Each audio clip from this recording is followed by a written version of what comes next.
Hello friends, in this video I will show you how to replace the fusor unit on Xerox Versalink C400 model.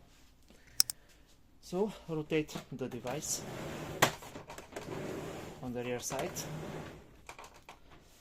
open the rear cover, rear door by pushing down this button, then open the door. Here we have our fusor unit. Just take it, push this button and slide out the fusor unit. Then take the new one and place back. Close the cover and we are done.